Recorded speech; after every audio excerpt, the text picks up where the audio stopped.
Bonjour à toutes et tous, bienvenue à cette webconférence consacrée aux utilitaires électriques et gaz.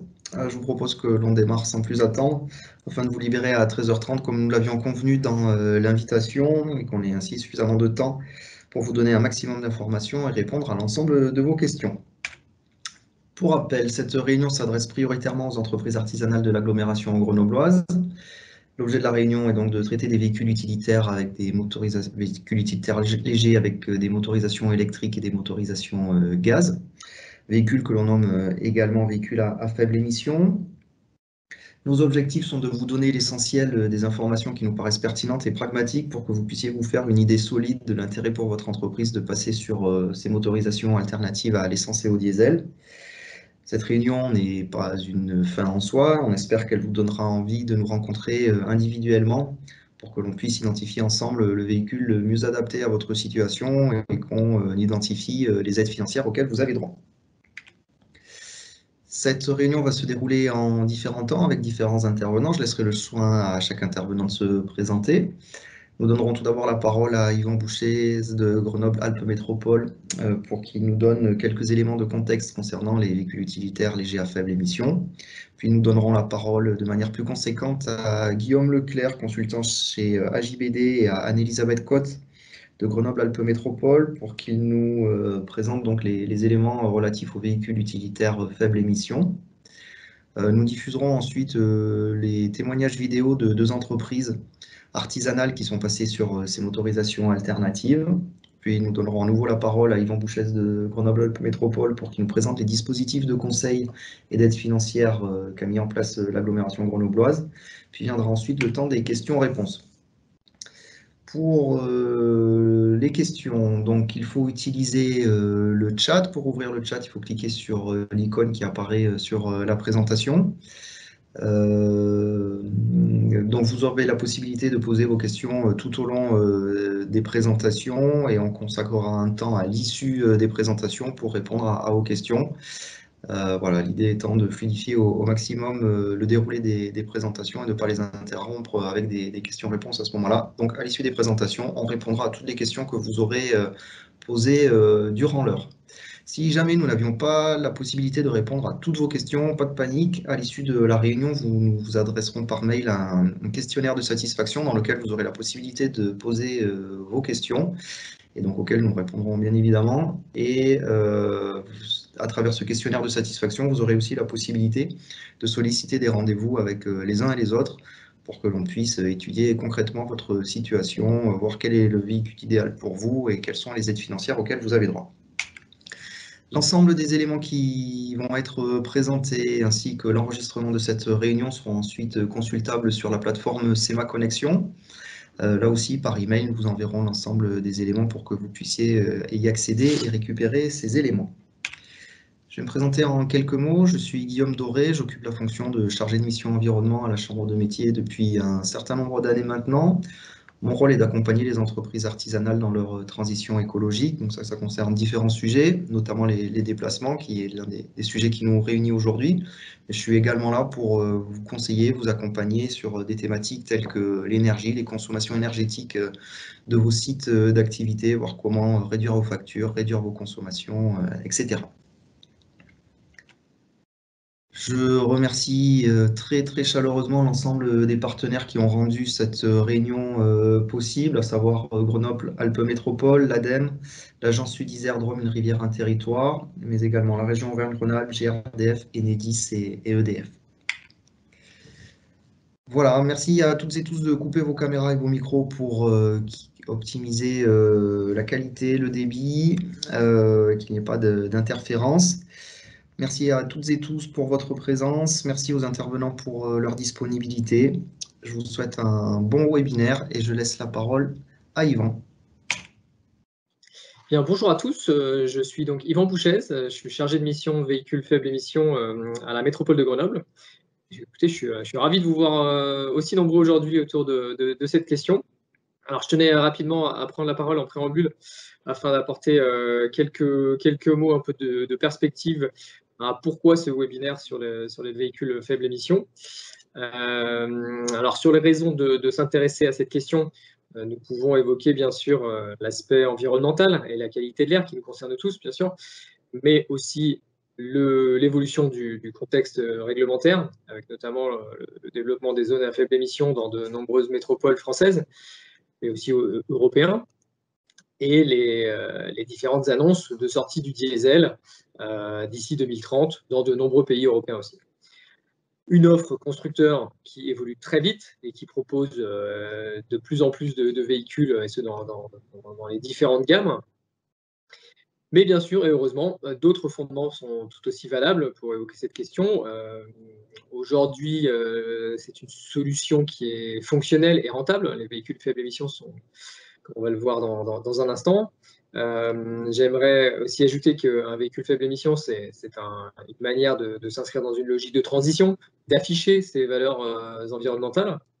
Et voilà, et pour m'arrêter là, il est aussi à noter que les véhicules faible émission amènent des aspects pratiques et de confort d'usage trop souvent méconnus, tels que au niveau du bruit, des vibrations, des agréments de conduite, qui vont être développés dans la partie juste après.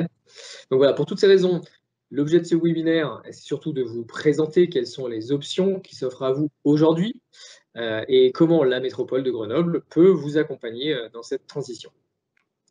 Alors, sur la slide suivante, voilà, je reviendrai en deuxième partie du webinaire pour vous présenter les différents dispositifs de la métropole que vous pouvez solliciter. Mais d'ores et déjà, voici où et comment vous informer. La métropole a mis en place un chatbot sur les pages du site qui vous donne des informations personnalisées selon votre situation, votre numéro d'immatriculation et situation, et surtout des pages web dédiées ainsi qu'un formulaire de contact qui lui aussi est dédié pour toutes les questions liées à votre transition énergétique de vos véhicules. Voilà. Écoutez, je vous laisse, je laisse la parole à Monsieur Guillaume Leclerc donc, du bureau AJBD qui va vous présenter justement les différentes solutions de faible émission qui sont disponibles à ce jour. Je vous remercie. Bonjour à tous. Alors du coup, merci Yvan, je reprends la main. Guillaume Leclerc du cabinet AJBD. AJBD et Interface Transport, on est deux bureaux d'études en transport et mobilité, notamment sur tout ce qui est mobilité durable et transition énergétique dans le transport. Et donc, on est missionné par la métropole de Grenoble pour accompagner les entreprises du territoire dans leur transition justement véhicules et mobilité. Voilà, donc on a à la fois une dimension conseil global sur ce sujet et un accompagnement individualisé, donc Yvan vous en reparlera par la suite, où on intervient auprès de chacun pour identifier du coup les options les plus pertinentes sur chaque flotte. Alors, le but de ma présentation va être de vous présenter les différentes énergies qu'on peut rencontrer quand on parle de transition énergétique des mobilités. On peut passer à la slide suivante, ouais, super. Et donc c'est vrai que généralement on les regroupe en quatre énergies aujourd'hui. Donc énergie alternative, ça va être en gros tout ce qui n'est pas le thermique classique, c'est-à-dire le diesel ou le sans-plomb. Et donc on va avoir quatre familles globalement: l'électrique à batterie, le gaz naturel véhicule, ce qu'on appelle GNV, le V c'est bien pour véhicule, l'hydrogène qui est un véhicule électrique, et le GPL, qui est une technologie un peu plus ancienne, qu'aujourd'hui on ne va pas forcément souligner énormément. On va plutôt se concentrer sur l'électrique à batterie, le GNV, et puis un peu plus sur l'hydrogène aussi, qui est un peu moins mature aujourd'hui, mais qui est en plein développement. Donc ces quatre technologies, on a vraiment certaines technologies qui sont plus matures que d'autres, certaines qui sont très développées sur certains segments de véhicules, et certaines qui sont suffisamment anciennes aussi pour proposer un marché de l'occasion, ce qui est parfois très intéressant quand on est sur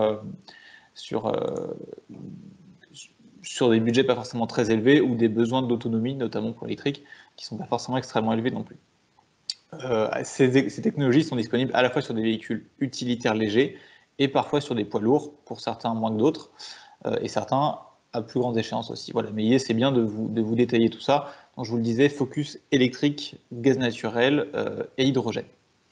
Voilà, ça c'est en fait parce que ce sont les véhicules qui sont aidés, les véhicules à faible émission qui sont aidés et dont on peut avoir une transformation aussi qui est soutenue par la métropole financièrement. Donc l'électromobilité. quand on parle de véhicule électrique, de quoi on parle? En fait, on parle tout simplement du moteur électrique. C'est un moteur extrêmement simple, beaucoup moins de pièces qu'un moteur thermique. Il n'y a pas d'explosion au sein de ce moteur. On est sur un mouvement électrique tout simplement. Et c'est donc une technologie qui est extrêmement simple. La première voiture est électrique. On n'a pas inventé le moteur électrique récemment, on l'a juste très largement développé et on en a augmenté très fortement les performances. Ce qu'il faut bien retenir, c'est que le sujet de l'électromobilité, c'est pas tant le moteur, c'est surtout le stockage. C'est la manière dont on va transporter notre énergie. Et c'est vrai qu'il y a quelques années, on avait des batteries qui étaient assez lourdes, assez encombrantes, et de plus en plus, on arrive à augmenter la densité énergétique des batteries. Donc à augmenter l'emport d'énergie qu'on peut emmener avec nous dans de plus en plus petit et de moins en moins lourd.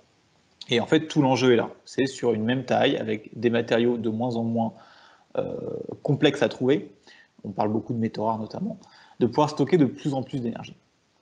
Voilà, donc vraiment tout l'enjeu du véhicule électrique, il est ici, et on est vraiment sur une technologie qui est en très forte évolution, puisque si on regarde les courbes des 10 dernières années, on baisse énormément le prix de la batterie, et en parallèle, on augmente très fortement les capacités de stockage. Donc on est vraiment sur une filière qui est en plein boom, et on sait que dans les années qui viennent, on va continuer à améliorer les performances du véhicule électrique. Ces performances, elles sont en lien direct aussi avec l'impact environnemental, puisque bien sûr, les batteries, il y a quelques années, étaient très lourdes en termes d'impact, et plus on développe l'industrialisation de ces batteries, plus on est en mesure aussi de réduire l'impact de leur production. Et il y a aussi beaucoup d'éléments sur les matériaux qu'on utilise qui sont en très forte évolution, avec des nouvelles générations de batteries qui arrivent et qui sont moins gourmandes, notamment en terres rares, ce qui fait particulièrement débat sur les batteries. Donc le véhicule électrique, c'est vraiment une filière en termes de performance et en termes d'impact qui évolue chaque année. Donc c'est très important voilà, d'avoir un suivi extrêmement précis de cette filière parce qu'elle est en pleine évolution. On a un contexte réglementaire et fiscal qui évolue au niveau national comme européen. On est sur une filière qui est très très largement soutenue, notamment au niveau européen et notamment au niveau français. Donc on a quelques grands acteurs qui sont positionnés fortement sur l'électrique et donc du coup le gouvernement français soutient très fortement cette filière et vous l'avez vu dans le cadre du plan de relance, la filière électrique est largement mise à l'honneur. Vous l'avez sûrement remarqué aussi dans les publicités notamment, on a de plus en plus de modèles qui sont attendus dans les années à venir. Donc ça c'est lié à la fois à un soutien fort de la filière mais également à des contraintes qu'ont les constructeurs au niveau européen où ils doivent fortement baisser leurs émissions de CO2. Et donc ça les force à partir vers d'autres technologies, et notamment le choix de l'électrique en Europe. Et donc on a beaucoup de nouveaux véhicules qui arrivent sur le marché, de plus en plus performants, de moins en moins chers également, puisqu'il y a concurrence.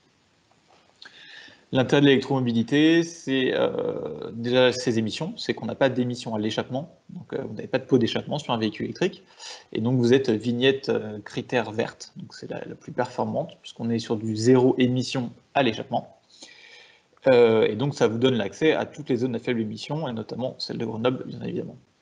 Vous n'avez pas d'émissions de polluants donc, liés au moteur, donc pas de particules fines liées au moteur, pas d'oxyde d'azote, et donc pas de gaz à effet de serre dans la phase de fonctionnement. Donc en fait, sur un cycle de vie, on a un bilan CO2 qui est très avantageux aujourd'hui par rapport au thermique. Donc ça, je vous parlais vraiment de faire attention aux données qu'on utilise, c'est que ces données évoluent tous les ans. Si ce n'est pas tous les mois, et aussi selon les véhicules, selon le mode de production de la batterie. Voilà. Donc on est en tout cas en performance assez importante. Et puis il y a également un confort de conduite, vous le voyez dans la vidéo de démarrage, silence de fonctionnement, c'est très agréable, et ce sont des véhicules qui ont plutôt des bonnes performances en termes de sportivité de la conduite en plus. En slide suivante. Au niveau de la recharge, ce qui est souvent un élément qui est souligné, c'est comment est-ce qu'on fait pour se recharger sur le territoire, parce que ça met beaucoup de temps, on met 12 heures pour se recharger. Donc vous l'avez vu en vidéo aussi, il y avait des témoignages là-dessus. On est vraiment, il faut retenir qu'on a 90% de la charge, 90% des kilomètres que vous allez rouler vont être chargés à votre domicile ou dans votre entreprise. La recharge en borne publique, c'est vraiment de la recharge d'appoint. Et c'est de la recharge d'appoint quand vous avez notamment des circulations assez importantes, des tournées assez élevées qui vous empêchent en fait dans votre autonomie véhicule de fonctionner sans recharge sur une journée entière. Voilà.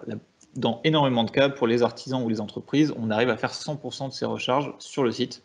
Et donc du coup, ou avec des prises renforcées green up, ce qu'on appelle. Donc là, vous avez une recharge de votre véhicule, ça dépend de son autonomie, mais une recharge du véhicule à peu près en 10-12 heures.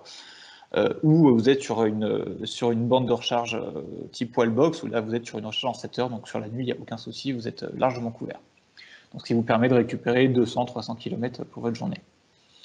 Les bandes de recharge que vous installez à domicile, vous pouvez bénéficier du programme Advenir, qui est un programme crédit d'économie d'énergie, et donc vous bénéficiez d'un financement d'une partie de votre investissement. Donc ça, c'est assez avantageux. Et puis vous avez sur votre territoire, de toute façon, un réseau de bornes de recharge qui se développe avec des recharges d'appoint, c'est bien souligné. Et donc vous avez 25 bornes de recharge actuellement disponibles sur la métropole, et ce réseau va être étendu à 40 bornes supplémentaires, donc en parking relais et puis également en voirie. Donc ça, c'est vraiment des bornes. L'idée, c'est des bornes rapides où vous pouvez recharger votre véhicule en 30 minutes à 2 heures. Et l'idée, c'est que vous pouvez vraiment faire des arrêts ponctuels pour remettre un petit peu de charge dans votre véhicule.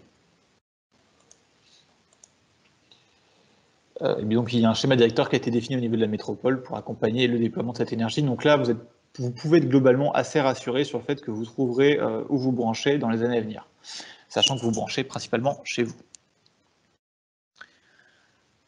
Alors, le GNVI.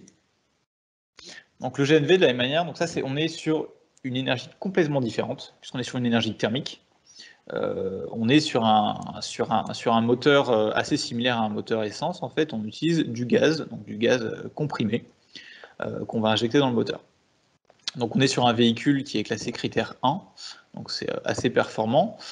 Et donc il faut bien comprendre que le GNV, du coup le gaz naturel véhicule, ça peut être sous plusieurs formes. Donc c'est ou du GNC, donc gaz naturel comprimé, donc c'est du gaz comprimé à état gazeux, quoi, comprimé à 200 bars, donc dans des bonbonnes, ou alors il peut être liquéfié.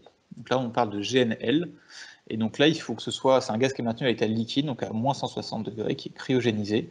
Et l'intérêt du GNL, c'est qu'on peut emporter un peu plus en fait de gaz en le liquéfiant, parce qu'il prend moins de place qu'en format comprimé. Donc ça, le GNL, c'est surtout utilisé pour les poids lourds qui font de la longue distance, ou pour le transport maritime, par exemple. Voilà. Dans votre cas utilitaire léger, on parle généralement de GNC, principalement.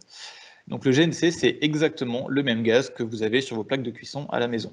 Donc on est sur la même molécule de gaz, c'est du méthane, et donc du coup, l'intérêt, c'est qu'on peut aussi, le méthane, on peut le produire de manière locale à partir de biogaz qu'on va épurer. Donc là, on parlera de bio-GNV. Donc c'est exactement comme pour votre contrat d'électricité verte, c'est le même gaz, c'est le même réseau, c'est juste qu'on injecte du gaz vert dans le réseau et que vous, à la sortie, quand vous l'achetez, vous dites « moi je veux du gaz vert », donc vous payez un prix un peu différent et vous avez des garanties d'origine.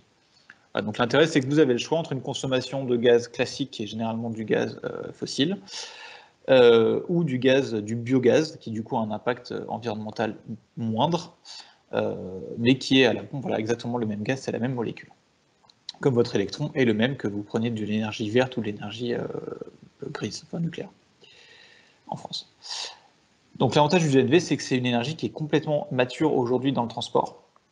En France, on est plutôt en retard en fait sur le déploiement des véhicules GNV, puisque nos voisins allemands et italiens ont très très largement développé cette technologie. On a beaucoup de véhicules dans ces pays, et donc aujourd'hui on a toutes les gammes de véhicules qui sont représentées en GNC, et ça nous permet d'avoir du coup pas mal de choix dans nos véhicules.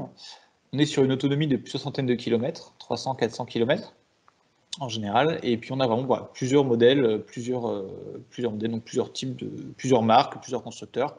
On est vraiment sur une filière qui est mature, qui fonctionne très bien, qui est seulement un peu moins diffusée en France que chez nos voisins italiens et allemands, tout simplement parce que nos constructeurs PSA et Renault n'ont pas forcément investi massivement sur le GNC, au contraire de Volkswagen par exemple ou Fiat et Mercedes qui ont très largement investi sur cette technologie.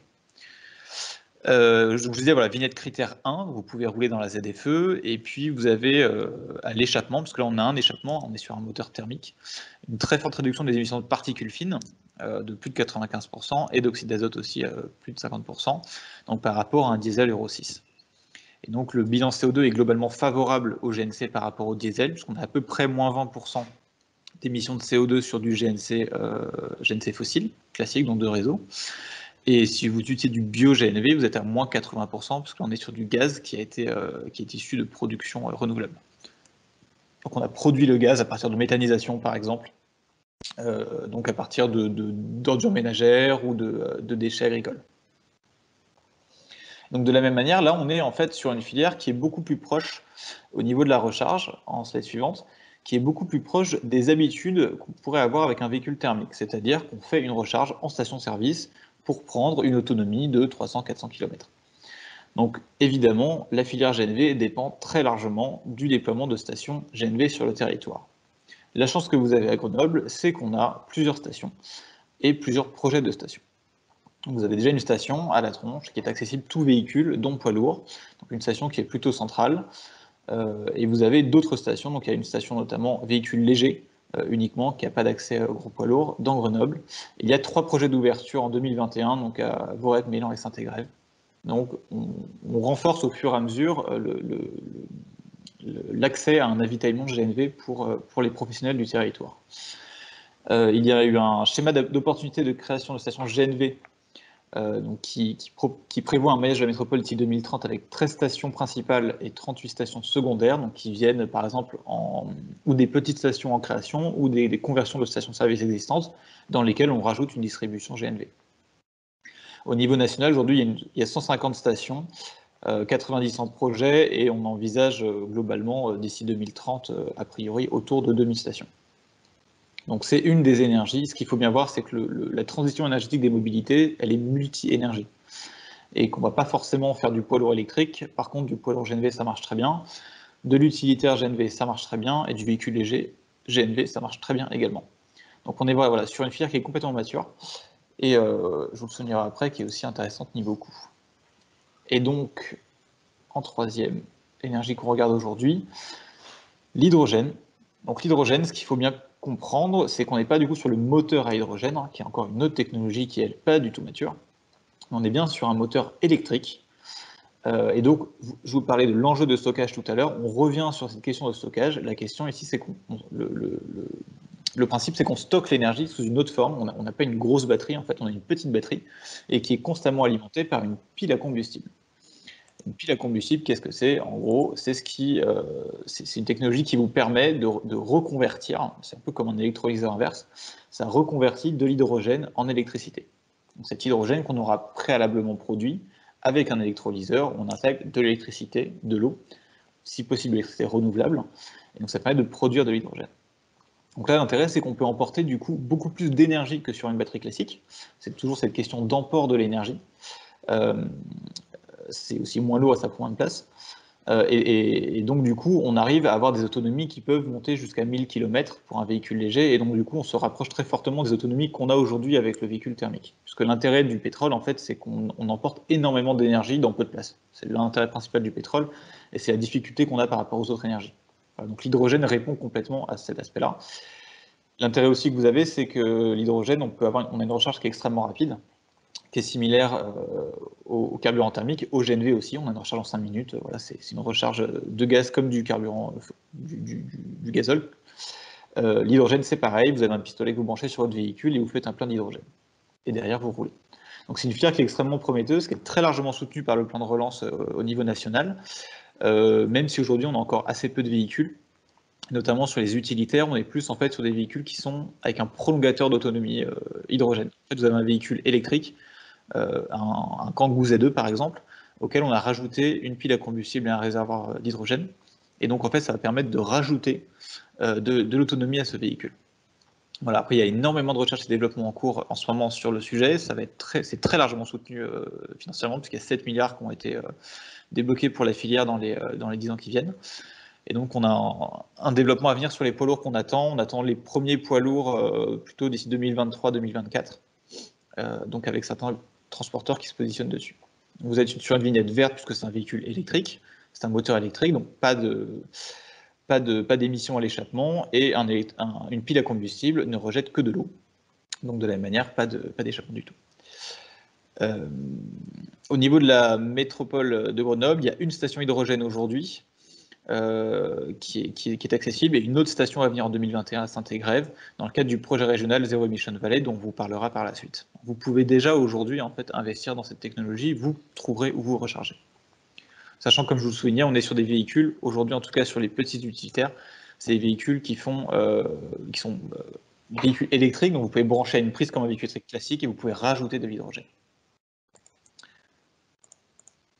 Voilà, et donc on vous propose une analyse multicritère pour vous faire un petit peu une idée. Alors, on ne vous a pas mis l'hydrogène là-dedans parce que les prix sont encore aujourd'hui assez élevés. Donc, du coup, on va plutôt développer ces véhicules dans le cadre d'appels à projets spécifiques où on a des aides et financements particuliers. Voilà, mais l'idée, c'est de vous présenter en gros pour chaque segment. Donc, petit utilitaire, en gros, c'est un type Kangoo. Type compact, ça va être équivalent trafic. Et grand fourgon type master, pour ne citer qu'un seul constructeur, mais on va pas forcément s'arrêter à celui-là. Sachant que la partie poids lourd se concentre plutôt autour du GNV, bio-GNV, puisqu'on n'a pas aujourd'hui vraiment d'alternative. C'est très compliqué d'emmener des très grosses batteries pour faire rouler ces véhicules.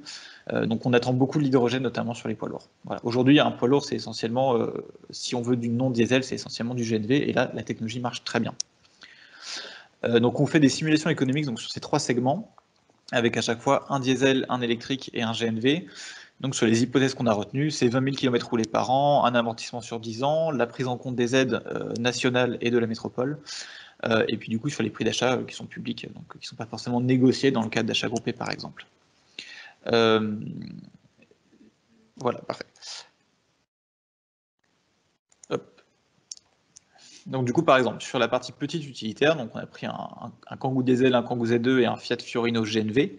Donc là, vous avez différents éléments associés au prix du carburant, aux émissions de GES par kilomètre, aux émissions de polluants locaux, à l'autonomie, charge utile, le prix d'achat, l'impact sur les coûts d'exploitation et le temps de recharge. Donc tous ces éléments en fait vous permettent d'avoir un petit peu une vision multicritère. Ce qu'il faut bien retenir, c'est que ça, à chaque fois, c'est des choses qu'il faut regarder au cas par cas. Et c'est dans ce cadre-là, on vous en reparlera ensuite, que la métropole vous accompagne. Alors, nous, on vous accompagne directement via la métropole, du coup, pour identifier dans votre structure exactement votre activité, l'impact sur les coûts en fonction des différentes technologies. Voilà, là, on est sur 20 000 km, c'est à peu près représentatif normalement. Et donc, du coup, vous voyez sur le petit graphique, alors, je ne sais pas si vous voyez ma souris, mais en gros, vous avez sur la gauche le coût annuel, voilà, super, merci beaucoup, du Kangoo diesel, au milieu le Kangoo électrique, à 33 kW, et sur la droite le Fiat Fiorino GNV. Et donc on voit en fait à l'usage qu'assez rapidement on arrive à être plus économique sur ces véhicules, puisque même si on a un surcoût à l'achat, on a une partie de ce surcoût qui est compensée par des aides aujourd'hui. Ce ne sera pas forcément le cas dans 5 ans, mais aujourd'hui c'est le cas. Et par contre, à l'usage, c'est beaucoup moins cher. C'est beaucoup moins cher de rouler en électrique que de rouler en diesel. Et c'est un peu moins cher de rouler en GNV également. Et donc du coup, l'intérêt, c'est qu'on se rend compte que, quel que soit le kilométrage qu'on roule, en fait, le GNV est globalement toujours plus avantageux que le diesel, puisque le surcoût véhicule n'est pas vraiment existant. On est clairement sur des véhicules qui coûtent à peu près la même chose, et par contre, on consomme un petit peu moins à l'usage. Électriquement, c'est un peu plus complexe, parce qu'effectivement, vous avez un surcoût à l'achat, donc il faut rouler un minimum de kilométrage avant d'arriver à être rentable. Ensuite, ce qu'on voit, c'est que les prix diminuent, et donc, de plus en plus, on réduit justement ce gap et on l'atteint de plus en plus vite. Et donc là, on estime aujourd'hui, on est à peu près à 5000 km par an. On est plus intéressant en électrique qu'en diesel, et à partir de 7000 km par an, on est plus intéressant en électrique qu'en GNV. Voilà. Donc on a pas mal de modèles qui commencent à être disponibles. On en attend beaucoup encore en 2021-2022, mais vous avez déjà du coup plusieurs marques. Citroën sort son berlingot, Peugeot a sorti le Partner, Nissan sur un petit peu plus gros volume, on a le NV200. Et donc voilà, sur le Kangoo, vous avez également la possibilité d'avoir un prolongateur autonomie hydrogène. Et sur le GNV, donc Volkswagen, Fiat, bien évidemment, Opel, donc plutôt allemand-italien, ce sont surtout eux qui ont investi sur la technologie. Voilà, donc vous voyez qu'en fait, assez rapidement, on se rend compte que même économiquement, en tout cas de 9 à 9, on arrive facilement à trouver un équilibre. Ce qu'il faut bien retenir, c'est que pour ceux qui ont l'habitude d'acheter des véhicules d'occasion, il existe aussi le marché de l'occasion, en électrique notamment. Et donc là, dans les accompagnements personnalisés qu'on vous fait, on regarde bien évidemment ces éléments et on arrive à trouver généralement des équilibres économiques assez rapidement. Sur la gamme supérieure, enfin le gabarit supérieur, donc là, gabarit type trafic moyen. Donc là, on vous compare un trafic diesel, un Vito électrique, donc Mercedes, et un Ford Transit. Alors ici, on vous a pris un hybride. On a un petit peu moins de GNV en fait sur ce segment. On a ou en fait du petit utilitaire ou du plus gros, mais l'utilité intermédiaire en GNV est mal représentée. Et donc on vous a pris un hybride. Alors l'hybride n'est pas accompagné aujourd'hui au niveau aide financière, mais c'est intéressant de voir justement, parce qu'on nous pose souvent la question, est-ce que je ne peux pas faire entre les deux? Et en fait, assez rapidement, on se rend compte que ça ne vaut pas forcément le coup de faire entre les deux, et passer directement à l'électrique est souvent plus intéressant financièrement. Et donc là, vous voyez par exemple la comparaison économique en haut, avec donc toujours à gauche le diesel et à droite l'électrique. Et on a un système d'aide en fait qui est vraiment en faveur des véhicules électriques, même sans mise à la caisse. Vous avez sûrement entendu parler de la prime à la caisse qui permet de rajouter au bonus écologique une aide financière si on se sépare d'un vieux véhicule diesel. Voilà. Mais là, on a du coup le bonus véhicule électrique plus l'aide de la métro. Et donc du coup, on arrive assez rapidement à augmenter en fait son capital global d'aide financière. Donc on a un coût à l'usage du véhicule électrique qui est toujours plus avantageux. Et l'intérêt, c'est que sur ces véhicules, très rapidement, en fait, puisqu'on est sur des véhicules diesel qui sont globalement assez chers également, on arrive assez vite à un équilibre économique. Donc là, en électrique, vous avez pas mal d'offres sur le marché.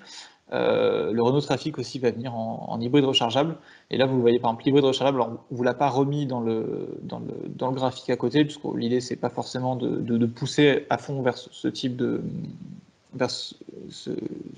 mix où en fait on garde quand même un moteur thermique. Et on a des prix qui sont assez élevés, donc pour les artisans, c'est pas forcément non plus le meilleur plan. Voilà, sachant que là, par exemple, le e-Vito électrique, vous avez une autonomie de 150 km. Sur une journée, généralement, c'est largement suffisant dans l'artisanat, même pour la plupart des professionnels, sur un territoire, c'est souvent suffisant. En plus, on a du complément de recharge rapide. Et donc, du coup, si on prend le plus gros segment, donc là, on est sur la gamme Master, on va dire. Donc on vous présente le Master Z2 et le Fiat Ducato GNV. Donc le Fiat Ducato GNV, là, c'est un best-seller quasiment. Le Master Z2 a eu un peu plus de mal puisque son prix est assez élevé. Mais vous voyez qu'en fait, même avec un prix qui est assez souvent subi par les professionnels, puisque le Master Z2 a une autonomie qui est équivalente à celle du Kangoo, mais qui pour autant est beaucoup plus cher. En fait, on s'y retrouve puisqu'on a déjà un entretien qui est très peu coûteux. Je vous le disais, le moteur il est extrêmement simple, donc on a beaucoup moins de maintenance. Vous avez un coût à l'usage qui est très faible également, et donc du coup sur l'usage intensif, donc là 20 000 km par an, donc c'est pas non plus inatteignable, on arrive à trouver un équilibre, et donc du coup économiquement, à partir de 14 000 km par an, en fait, l'électrique, même sur ce gabarit de véhicule, où le véhicule est beaucoup plus cher, est économique. Voilà. Et le GNE est globalement, à partir de 3 000 km, donc quasiment tout le temps plus économique que le diesel. Et c'est pour ça que là, on est vraiment sur ce gabarit, ça fonctionne extrêmement bien le GNV. Donc là, vous avez des aides de la métro, à la fois pour les véhicules électriques et pour les véhicules GNV. Donc vous voyez des aides qui sont quand même assez conséquentes et qui viennent pour le véhicule GNV quasiment en fait effacer la différence de prix à l'achat entre les véhicules. Et donc là, de la même manière, à la fois en électrique et en GNV, on commence à avoir une offre assez étendue. Donc à la fois chez Volkswagen, Renault, Iveco, Mercedes et Gruo également. Et en GNV, Iveco Daily qui est un des best-sellers avec le Fiat Ducato également. Voilà, donc ça c'est vraiment des comparaisons pour que vous ayez en tête en fait le fait que assez rapidement on se rend compte que ces véhicules économiquement sont intéressants. Et donc la question ça va être surtout l'usage. Donc comment adapter votre activité aux autonomies, parce que c'est ça le sujet, hein, aux autonomies et au temps de recharge pour les véhicules électriques. Et donc c'est l'idée d'avoir un accompagnement individualisé où là vraiment on vient vous voir, on analyse votre parc de véhicules et on vous sort les solutions qui sont les plus adaptées et on vous accompagne pour trouver justement les financements et tout ça. Pour résumer du coup sur ces différentes énergies, il y a un véhicule adapté à chaque usage. On arrive à chaque fois à trouver cela et on a du coup à la fois donc en électrique, en GNV et en bio-GNV des impacts qui sont particulièrement intéressants. Donc là, vous le voyez à la fois donc, sur la partie sanitaire, oxyde d'azote, particules fines, que ce soit l'électrique ou le GNV, on est extrêmement performant, on est bien mieux que le diesel. Donc là, c'est très intéressant. Au niveau des gaz à effet de serre, qu'on soit en électrique ou en GNV, on est plutôt positif, puisque le GNV, votre véhicule GNV peut accueillir du bio-GNV. Et donc l'intérêt, c'est qu'avec le même moteur, vous pouvez du coup diminuer très fortement vos émissions de CO2, avec un petit investissement supplémentaire à l'achat à la pompe. Ce sont des véhicules qui sont particulièrement confortables en plus. On a des très bons retours sur ces véhicules en termes de bruit de vibration, d'odeur, de fumée. Au niveau économique, on s'y retrouve. Et en autonomie, effectivement, voilà, sur l'électrique, c'est là où on a un peu moins de performance, mais généralement, on arrive en fait quasiment pour toutes les activités, a montré que les 150 km de la plupart des utilitaires, on les atteint pas en fait sur une journée. Et donc dans beaucoup de cas, c'est tout à fait adapté. Et sinon, le GNV de toute façon permet des autonomies qui sont largement suffisantes pour l'activité professionnelle. L'image de l'entreprise, bien évidemment, hein, on y pense aussi. Ça vous pose comme pionnier de ces nouvelles énergies, comme précurseur, et au niveau territorial, vous pouvez de toute façon vous appuyer sur cette image. On le voit généralement, les professionnels n'hésitent pas à communiquer sur leurs utilitaires, qu'ils roulent vert ou qu'ils roulent au gaz ou qu'ils roulent à l'électricité. Voilà, dans tous les cas, je vous souligne encore une fois que tout ça, ce sont des cas qui méritent d'être adaptés à votre activité. J'ai vu plusieurs questions passer sur le rétrofit. Effectivement, là, on vous présente des véhicules neufs, donc des comparatifs véhicules neufs, à rajouter dans les analyses qu'on fait avec vous, l'achat d'occasion. Quand on a un marché, notamment pour l'électrique, on commence à avoir beaucoup de véhicules disponibles. Et puis le rétrofit possible de quelques véhicules, quand vous avez notamment des véhicules qui sont équipés de manière un peu complexe, et où là, du coup, l'achat d'un véhicule neuf est extrêmement lourd. Parfois, on a des véhicules qui ne sont pas très vieux, et donc du coup, on peut tout à fait se baser sur un véhicule diesel pour le convertir, notamment à l'électrique, au GNV ou à l'hydrogène. Voilà, donc là, il y a pas mal d'acteurs qui sont présents dans la salle, j'ai l'impression, qui peuvent en plus vous accompagner sur ces sujets. Donc n'hésitez pas, on va regarder vos questions, et du coup, je laisse la main à la région.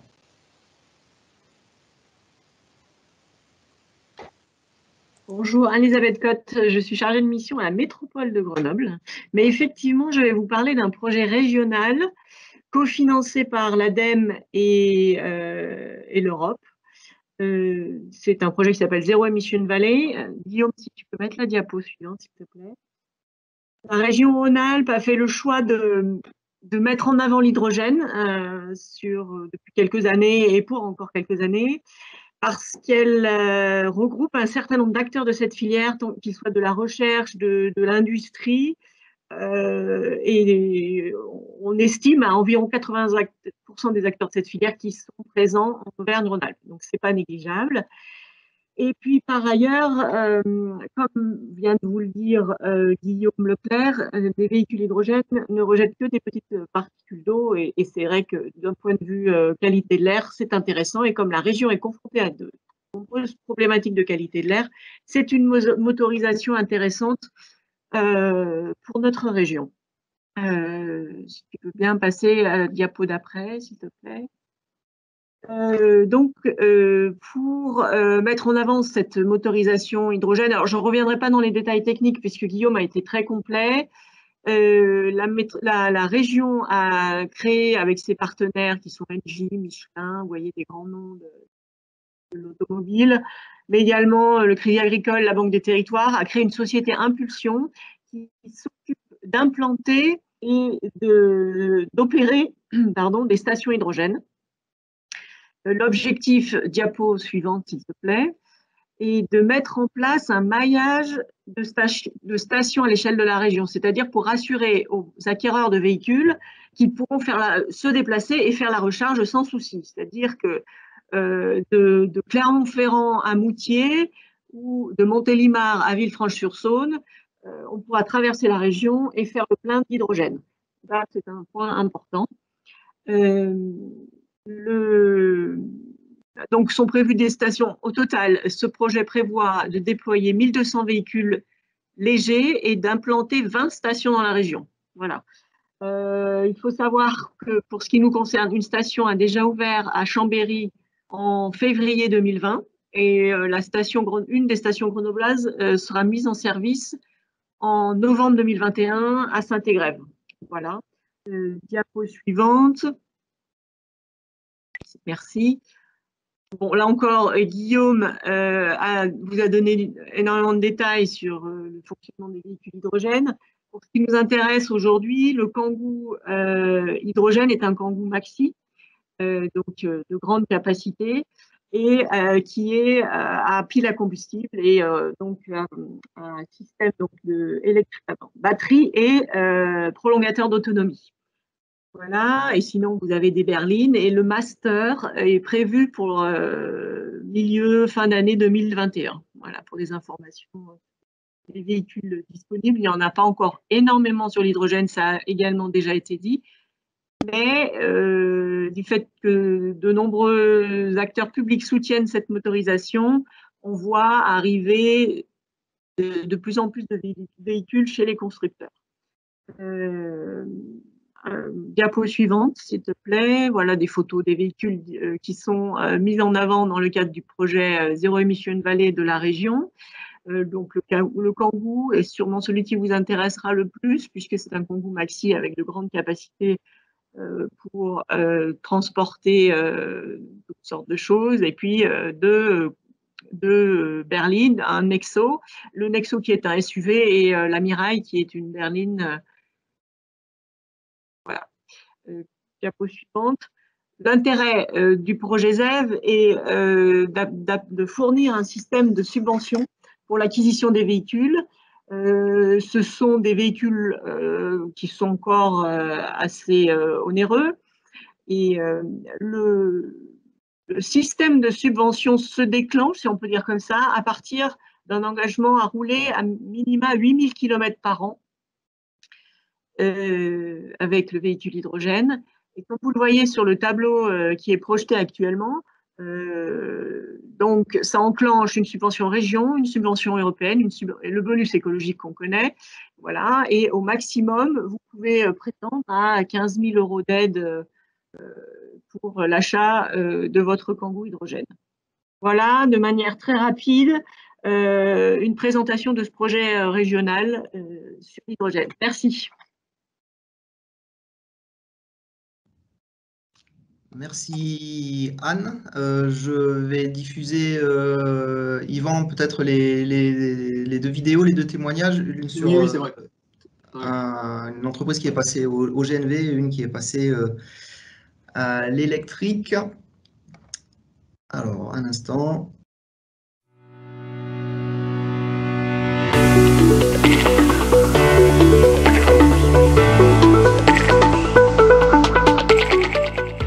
La société Alpibat est une société de rénovation de façade que j'ai créée il y a 15 ans. Nous faisons du ravalement de façade, de la rénovation énergétique en isolation thermique par l'extérieur, en enduit-main sur isolant ou en bardage. Concernant l'incitation pour changer de véhicule, j'ai trouvé des flyers de Grenoble-Alpes Métropole et lorsque j'ai eu un véhicule HS dans l'entreprise, j'ai décidé de faire le pas et de me renseigner sur ce type de véhicule donc qui nous intéressait plus particulièrement au gaz naturel de ville.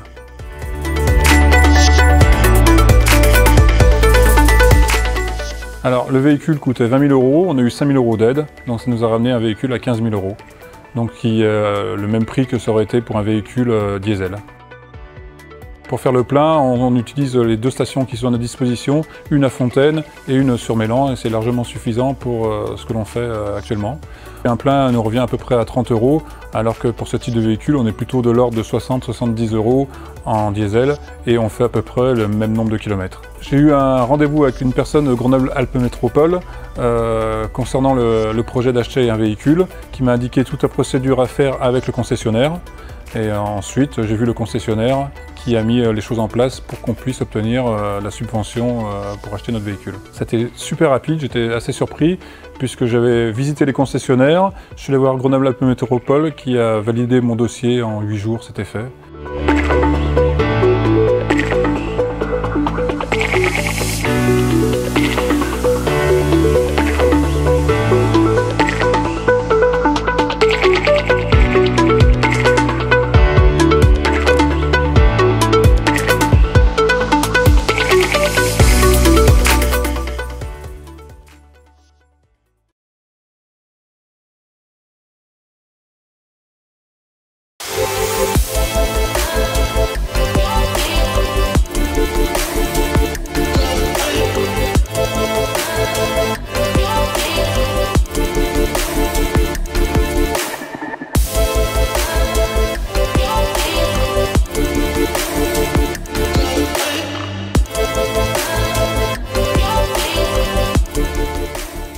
En route pour demain. Le déclic, il y a eu l'aspect financier de la chose aussi, parce que le diesel, c'était une période qui augmentait, c'était fin 2018. Alors c'est un retour très très positif. Beaucoup d'explications, de démystification aussi. Hein. Le rapport du véhicule électrique par rapport aux autres véhicules, c'est juste de bien expliquer comment ça fonctionne. La démarche, en fait, j'ai fait énormément de recherches sur Internet pour, comme tout à chacun, savoir comment ça fonctionnait un véhicule électrique, son autonomie, ses contraintes. Et puis, en fait, c'est venu naturellement. Alors, aujourd'hui, on peut recharger un véhicule électrique de 3 façons différentes. Sur une simple prise de courant 230 volts, traditionnelle, classique, c'est très lent. Ça, c'est une prise de 220 volts traditionnelle qu'on a tous chez soi. C'est pas recommandé. Après, on a les prises 220 230 volts renforcées, Green Up. Elle est dédiée à la charge de véhicules électriques. Là, on va passer à une dizaine d'heures de recharge, 10-12 heures. Et puis après, on a la vraie borne de recharge, comme nous, on a installé dans le garage. Et là, pour le coup, c'est une grosse consommation d'électricité, donc ça demande une grosse installation. Il y a des normes de sécurité à respecter, il y a des règles. Ces bornes-là, elles sont toutes connectables, ou connectées si on la connecte, via Internet, via une box. On s'est aperçu qu'en fait, avec une bonne organisation, c'est facile à se servir d'un véhicule électrique. Il n'y a pas tant de contraintes que ça. Il n'y a que des avantages.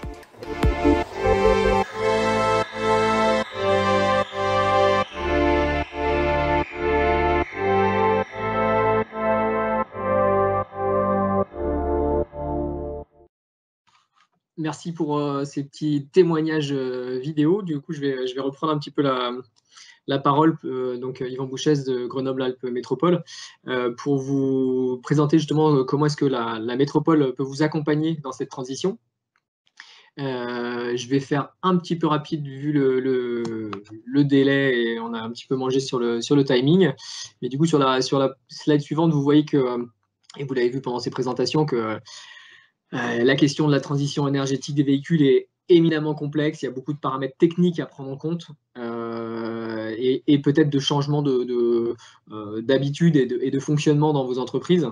C'est pourquoi, vous le voyez sur la slide suivante, la métropole a développé un dispositif pour vous permettre de bénéficier d'une prestation conseil, donc qui est réalisée entre autres par Guillaume Leclerc qui a présenté la précédente partie et qui vous offre vraiment un bilan complet de votre situation, de votre flotte, de vos besoins, analyse vos usages et vous propose des solutions concrètes adaptées à vos besoins avec des projections financières, comme vous avez pu le voir, qui incluent les cumuls d'aides, le coût d'usage, ce genre de choses. Donc, c'est vraiment une prestation qui est réalisée, qui est d'une valeur de 1 000 € qui vous est offerte, qui est gratuite, qui est réalisée par des bureaux indépendants et professionnels, et qui est accessible à toute structure, donc jusqu'à la taille PME, qui est implantée sur le territoire de la métropole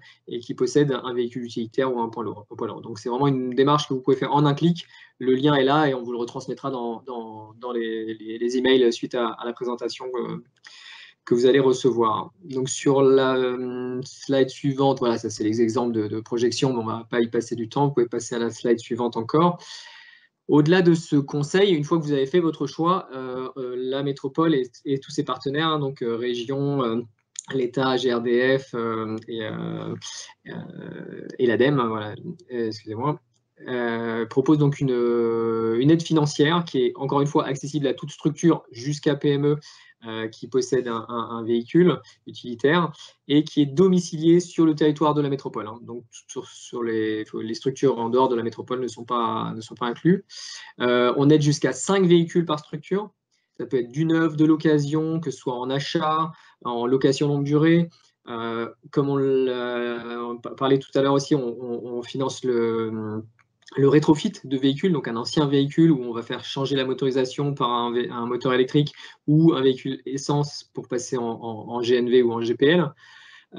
Et ces aides sont bonifiées selon si vous mettez à la casse votre ancien véhicule utilitaire polluant. Donc voilà, sur la slide suivante, vous avez rapidement, mais vous l'aurez sur les documents qui vous seront transmis, le montant des aides. Vous voyez que ce sont des aides qui peuvent aller quand même jusqu'à un montant important de 18 000 € pour un poids lourd. Donc, selon votre activité, vous êtes plus sur du véhicule utilitaire, mais on a quand même jusqu'à 6 000 €, 8 500 € sur un gros utilitaire type master. À savoir que l'on finance aussi tout ce qui est vélo cargo et remorques, qui peuvent être des solutions pour beaucoup d'entre vous, comme on l'a vu sur la vidéo. Ces aides ne sont pas cumulables avec les aides Zero Emission Valley qui ont été présentées précédemment, mais sur l'hydrogène, on a aussi une aide spécifique. Voilà. Donc vous aurez ces détails, on ne va pas y passer plus de temps. Je vous propose d'aller sur la slide suivante qui montre que ces aides sont bien sûr cumulables avec les aides financières nationales. On l'a vu, hein, c'est pour l'instant un contexte assez favorable au niveau financier pour passer aux véhicules faible émission. À noter, il y a un bonus écologique qui, jusqu'ici, dans sa forme actuelle, vous propose jusqu'à 5 000 € pour l'achat d'un véhicule électrique, même pour de l'occasion. Enfin, 1 000 € pour l'occasion, mais il est accessible aux véhicules d'occasion. Ce montant-là, il est garanti jusqu'à fin juin 2021, et il va être dégressif chaque année par la suite. Au-delà de ce bonus écologique, vous avez la prime à la conversion qui vous permet un montant d'aide de 5 000 € si vous mettez un ancien utilitaire à la casse. Et sur cette prime à la conversion, si votre structure est domiciliée sur une zone à faible émission, vous avez une surprime de l'État de 1 000 €. Voilà. Encore une fois, pour le rétrofit, c'est une solution qui est envisageable et peut être pertinente selon votre situation. Vous avez une aide nationale de 5 000 € qui est dédiée au rétrofit électrique. Au-delà de ces aides purement financières, vous avez des mesures fiscales qui sont favorables à vos investissements, notamment sur les véhicules GNV, notamment, la possibilité de faire du suramortissement fiscal. C'est-à-dire que 60% pour les véhicules de plus de 3,5 tonnes du prix hors taxe de votre véhicule va pouvoir être déduit de votre somme imposable et donc permettre une meilleure rentabilité, en tout cas un équilibre économique plus facile à trouver pour acheter ce type de véhicule. La carte grise gratuite, la récupération de la TVA, enfin voilà. Sur la slide suivante, du coup, Guillaume, voilà. Je vais laisser Guillaume parler justement de ces aides qui sont aussi disponibles en dehors de la métropole. Oui, donc, excusez-moi, j'ai essayé de répondre en même temps au chat. Cette réunion s'adressait prioritairement aux entreprises artisanales de l'agglomération grenobloise. Cela dit, si vous connaissez des entreprises artisanales qui sont hors de l'agglomération grenobloise ou si vous-même êtes hors de l'agglomération grenobloise, sachez que la chambre de métier, le réseau des chambres de métier prend le relais pour vous accompagner sur les études pour identifier les véhicules ou la solution la plus adaptée à votre situation et identifier les aides auxquelles vous auriez droit. Là, on a vu aussi effectivement, bien évidemment, les aides relatives aux entreprises qui sont sur l'agglomération grenobloise. Sachez qu'il y a un autre territoire qui est le Pays Voironnais qui a mis en place un dispositif financier également. Donc ça aussi, c'est la chambre de métier qu'il faut contacter pour avancer sur ce sujet. Là, vous avez les contacts. De toute façon, l'ensemble des éléments qui vous sont présentés là, vous seront ensuite, je vais jongler entre les diapos, sur la plateforme CEMA Connexion. Donc par mail, nous vous enverrons le lien pour que vous puissiez accéder à la plateforme et récupérer l'ensemble des présentations et retrouver les coordonnées des uns et des autres. Nous allons également vous envoyer à l'issue de la réunion un questionnaire de satisfaction pour que vous puissiez nous faire part de votre opinion sur cette rencontre, que vous puissiez également nous poser vos questions auxquelles on n'aurait pas le temps de répondre maintenant et puis de demander éventuellement des rendez-vous individuels. Voilà, donc on arrive au temps des questions-réponses. On a glissé sur le temps, je vous prie de m'en excuser. Moi, j'ai déjà noté quelques questions, donc je laisserai ensuite Guillaume Leclerc ou Yvan ou Anne-Elisabeth Cotte répondre. Donc, il y a eu aussi beaucoup de réponses qui ont été apportées via le chat et je remercie aux uns et aux autres d'y avoir répondu. Une question était de savoir voilà, les modalités. En gros, j'essaie de résumer pour installer une borne de recharge à domicile au sein de son entreprise. Qu'est-ce que ça a impliqué en termes de modification de l'installation électrique et ou d'augmentation, d'évolution de la puissance souscrite? Je ne sais pas si l'un de vous peut répondre à ça maintenant. Guillaume ou Yvan? Je ne sais pas si Guillaume veut reprendre la parole, ça sera peut-être plus adapté, mais c'est vraiment des questions aussi techniques qui montrent que un conseil individualisé peut être pertinent selon les cas et justement vous donner toutes les simulations nécessaires pour vous lancer dans la démarche. Si j'ai bien compris, la question, c'est quel est l'impact de l'installation d'une borne de recharge à domicile ou sur un site pro. Ce qu'il faut voir, c'est que le matériel installé c'est un matériel électrique assez performant, assez classique. Généralement, en fait, on n'est pas sur la charge très rapide. C'est des recharges qu'on n'appelle même pas accélérées, c'est des charges lentes renforcées. La recharge en 6-7 heures, c'est du coup des recharges qu'on peut faire sur un réseau électrique domestique auquel on ajoute juste effectivement une borne, un matériel électrique spécifique qui est sécurisé et qui permet du coup d'avoir cette prise spécifique pour le véhicule. La recharge GreenUp dont parlait l'intervenant dans la vidéo, ça c'est vraiment des choses qui ne sont pas très compliquées à mettre en place. C'est des prises sécurisées parce qu'elles ont une puissance un peu plus forte. Et la prise classique, ça, voilà, il n'y a vraiment aucun impact. Donc, ce qu'il faut voir, c'est qu'il y a vraiment, c'est pas du tout les mêmes investissements pour une borne de recharge publique qu'on pourrait avoir dans la rue ou en bord d'autoroute, par exemple, où là, vous montez à des puissances très très élevées. Et donc, bien évidemment, qui dit puissance dit que la puissance sous-tirage que vous avez à votre domicile est absolument pas compatible avec ça. C'est de la puissance de supermarché globalement. Les bornes qu'on installe à votre domicile, qui sont éligibles à devenir et qui vous permettent des recharges en 6 heures, ça ne nécessite pas d'impact énorme sur votre réseau électrique, bien sûr. Ça peut peut-être nécessiter de revoir un peu votre contrat de fourniture d'électricité, mais généralement, en fait, on fait des doubles contrats. Vous avez un contrat uniquement pour votre borne de recharge et puis un contrat pour le reste de vos consommations. Donc, c'est des choses, il y a une vraie expérience aujourd'hui par les installateurs de ce type de borne. C'est vraiment pas des choses qui sont très, très complexes à déployer. Ok, merci. Bon, j'ai vu aussi que dans le chat, certaines personnes avaient de l'expérience et étaient en capacité d'y répondre. Bon, vu l'heure, je ne vais pas essayer de jongler avec les uns et les autres pour prendre la parole. Ça risque de prendre un peu de temps. Il y avait également donc une question pour savoir s'il y avait donc possibilité pour des stations-service privées d'installer des stations, de délivrer de l'hydrogène. Donc une personne a invité à contacter Anne-Elisabeth Cotte à ce sujet-là. Est-ce que Anne-Elisabeth, tu peux d'ores et déjà donner un premier élément de réponse? Alors, pour ce qui est de la métropole, dans le cadre du projet ZEV, il doit y avoir 2 stations dans le cadre du projet ZEV qui seront installées. On a une piste pour un second site, en plus de celui de Saint-Égrève, mais je ne sais pas où est cette station-service, mais oui, on peut échanger et ça peut être, oui, ça peut être envisageable. Et à ce moment-là, si c'est dans le cadre de ZEV, c'est la société Impulsion qui prend en charge les frais d'installation. Ok. Bon, j'ai affiché à l'écran, c'est peut-être pas très visible, mais je le redis, tous ces éléments, vous les retrouverez ensuite sur la plateforme C'est ma connexion, mais là j'ai mis donc les coordonnées au milieu et vous trouverez les coordonnées d'Anne-Elisabeth Cotte, là, qui vient d'intervenir, qui peut être donc votre porte d'entrée pour traiter de cette question sur l'hydrogène.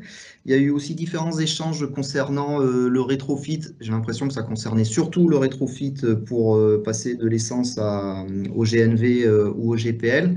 Il y avait aussi des questions pour savoir si des rétrofits sur le 85 étaient possibles. La réponse positive a été apportée. Je vais peut-être, Guillaume, oui. rajouter un petit peu sur justement le rétrofit. C'est vrai qu'on n'a pas développé beaucoup cet aspect-là, mais bien évidemment, c'est une solution qui peut être intéressante, comme on l'a vu selon votre véhicule, pour garder un véhicule ou qui a un équipement spécifique ou autre. Il y a bien le rétrofit vers le GNV et GPL qui, là, est réalisé à partir de votre véhicule essence. Et sinon, les rétrofits électriques qui permettent de retirer le moteur thermique et de mettre à la place un moteur électrique et des batteries. Et ça, c'est aussi vraiment une technologie qui est mature, qui commence à être équipée de différents modèles. Et voilà, qui peut être envisageable si on veut justement garder un véhicule qui est encore en bon état de rouler, quoi. Mais voilà, après, toutes ces questions peuvent être prises au cas par cas dans le cadre du conseil individualisé, selon si c'est plus pertinent ou pas, selon votre situation. Une personne a rebondi là concernant le GNV, savoir s'il y avait toujours un taux réduit de TICGN sur l'année 2021. Est-ce que Guillaume Leclerc a la réponse? J'ai vu que il me semble que ça apparaissait dans une diapo, mais... Alors, j'ai essayé de répondre. Ah, voilà, hop, ça a été envoyé. Oui, le taux est gelé jusqu'en 2022, en fait. En 2021, c'est bien toujours les mêmes taux réduits. Très bien. Ensuite, bon, il y a des questions pour savoir à quel horizon on peut se projeter pour avoir un réseau de stations hydrogène étendu. Anne-Elisabeth, ça s'adresse à toi. Alors, effectivement, je n'ai pas dû le dire, mais le projet ZEV, l'objectif, c'est 2023, 20 stations en région. Donc, sur la carte que je montrais tout à l'heure, l'objectif, c'est d'avoir 23 stations en 2023. Donc, voilà, donc c'est assez rapide. Très bien. Bon, une question très pragmatique, savoir quand est-ce que les présentations vous seront diffusées. Ça sera courant de semaine prochaine. Est-ce que j'ai oublié des questions? Donc, des précisions ont été apportées sur le GNV pour rappeler que la plupart des véhicules étaient en bicarburation, donc avec une autonomie aussi en essence. Une question a été posée pour une entreprise, a priori, qui est située à Crolles, si elle pouvait bénéficier d'aide. Donc, dans le chat, des éléments de réponse ont été apportés. Je continue à balayer.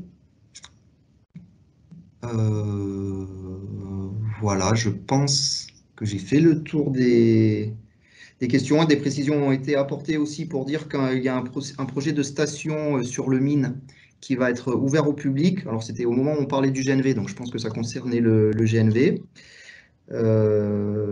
Et une précision a été faite aussi concernant le GNV pour dire que la station de Saint-Égrève ouvrira en fait dans un mois, à peu près fin février 2021.